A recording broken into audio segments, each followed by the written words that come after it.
Assalamualaikum warahmatullahi wabarakatuh. Halo semuanya, kami dari kelompok 7 mata kuliah Desain Grafis kelas DG 2D. Perkenalkan, saya Muhammad Arka Fadila dan teman-teman saya yaitu Dia Taqiyuddin Ramadan dan Kalila Fajalani Rizaldi. Pada kesempatan kali ini, kami akan mempresentasikan tugas mata kuliah di teori Desain Grafis yaitu Estetika Timur Kesenian Islam. Yang pertama ada perkembangan seni Islam pada masa Rasulullah SAW dan para khalifah. Seni kaligrafi jauh sebelum Nabi Muhammad SAW dilahirkan, bangsa Arab hampir tidak mengenal tulisan. Kehadiran Al-Quran mampu mengubah total bangsa Arab dari suku yang kurang mengenal tulisan menjadi pionir-pionir yang sanggup menampilkan huruf-huruf terindah di dunia. Bentuk-bentuk kaligrafi yang berkembang pada masa ini masih sangat sederhana dan belum menemukan kaidah bakunya. Meskipun pada masa itu terdapat beberapa corak tulisan, namun yang paling banyak dipakai adalah gaya kufi yang berdiri kaku dan bersudut-sudut. Berikut contoh dari kaligrafi hot kufi. Kemudian seni arsitektur pada masa ini terdapat 3 masjid yang menjadi cikal bakal perhatian Islam terhadap kemuliaan bangunan masjid, meskipun pada masa itu pembangunan masjid masih menggunakan material yang sederhana. Di sini ada Masjid Kuba, Masjid Nabawi, dan Masjidil Haram. Kemudian yang kedua ada perkembangan sejarah seni Islam pada masa dinasti Umayyah di Damaskus. Dari seni kaligrafi, seiring dengan meluasnya kekuasaan Islam, khat kufi perlahan-lahan memperoleh bentuk yang semakin elegan dan cantik. Kemudian muncul gaya tulisan kursif dengan ciri khas lentur, lekukan-lekukan huruf elastis.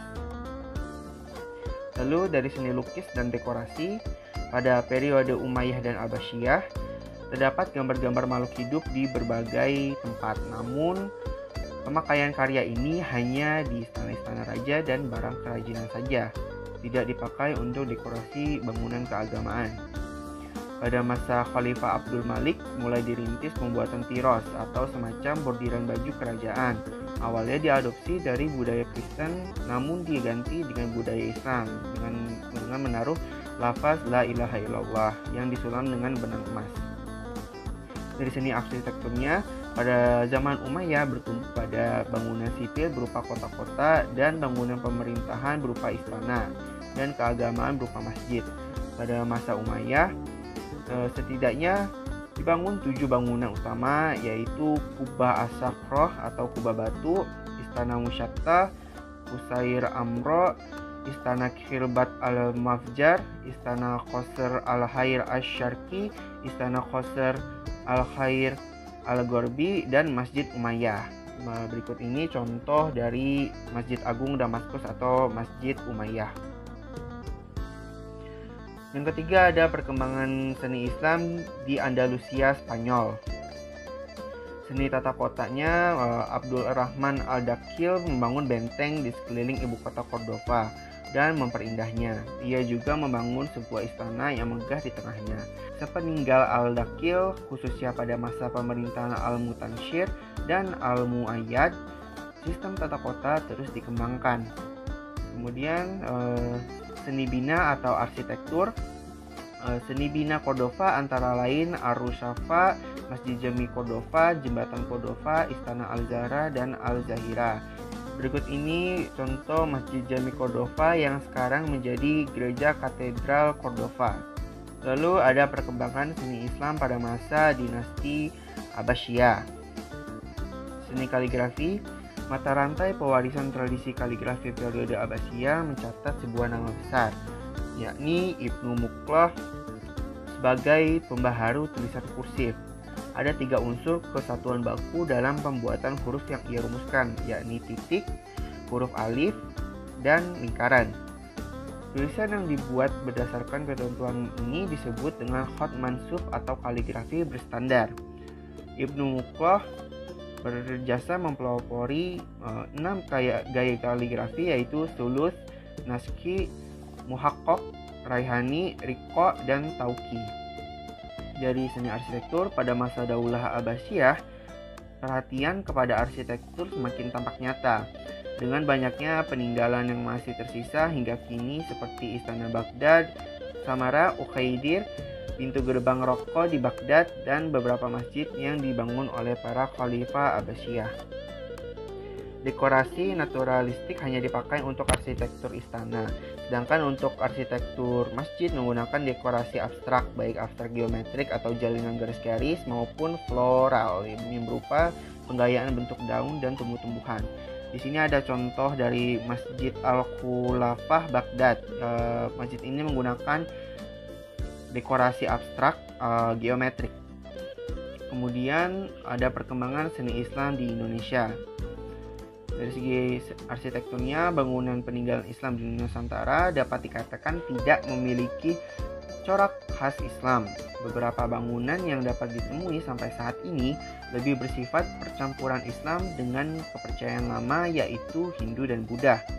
Contoh nyata pengadopsian arsitektur lokal ke dalam bangunan Islam adalah Masjid Demak dan Masjid Menara Kudus. Ini contohnya ya, yang atas Masjid Agung Demak, yang bawah Masjid Menara Kudus.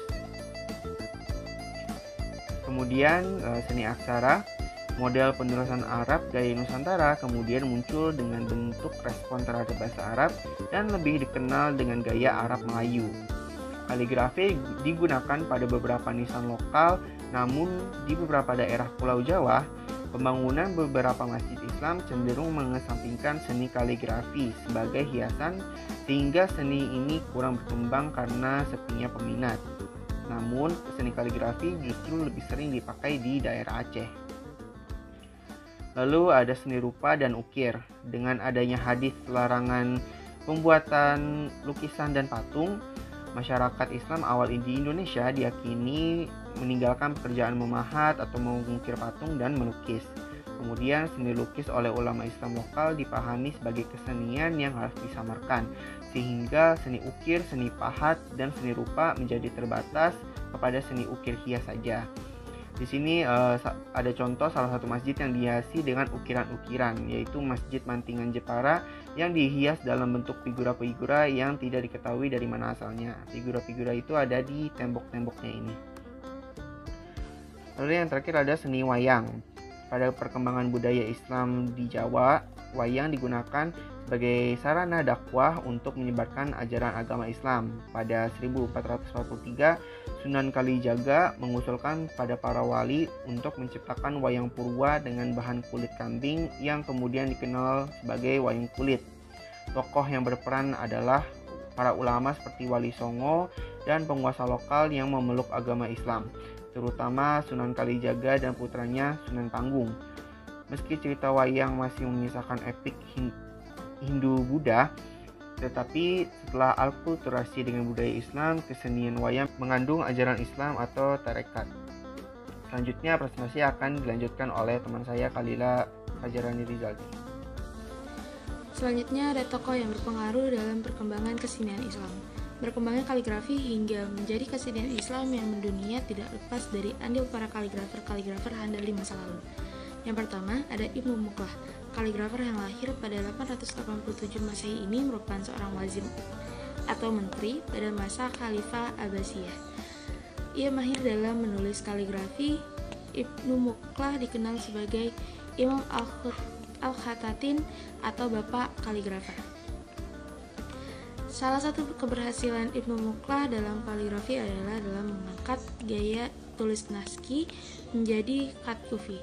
Selain itu juga menekuni khat tulis. Selanjutnya yang kedua ada Ibnu Bawab. Dialah penemu dan pengembang gaya khat raihani dan muhakkah, serta salah satu penerus gaya naskhi yang diusung Ibnu Muqlah. Yang ketiga Yaqut Al-Mutasimi.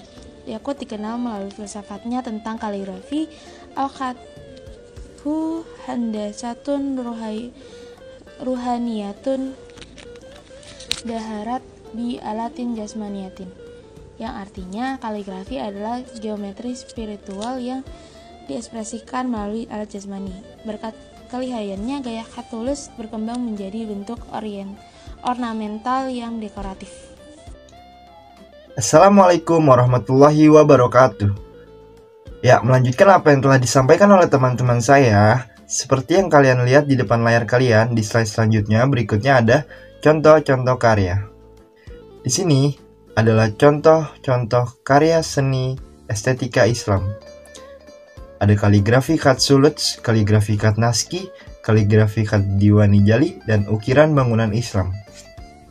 Ya, selanjutnya di sini ada ciri-ciri umum estetika seni Islam. Adapun ciri-ciri kesenian Islam adalah sebagai berikut. Yang pertama adalah mempunyai kesatuan personalitas. Yang kedua, berlandaskan kepada ajaran Islam. Sebagian besar jenis keseniannya dituangkan dalam bentuk keagamaan, seperti masjid, sekolah yang dihiasi ukiran ayat-ayat Al-Quran. Dan yang ketiga, banyaknya hiasan ukiran. Dan yang keempat, tidak menggunakan ukiran berbentuk makhluk hidup, contoh manusia dan binatang, khususnya pada tempat ibadah. Ya, sekian presentasi dari kelompok kami. Atas kurang lebihnya mohon dimaafkan. Saya mewakili kedua teman saya, Kalila dan Raka, mengucapkan terima kasih yang sebesar-besarnya atas perhatian kalian semua. Wassalamualaikum warahmatullahi wabarakatuh.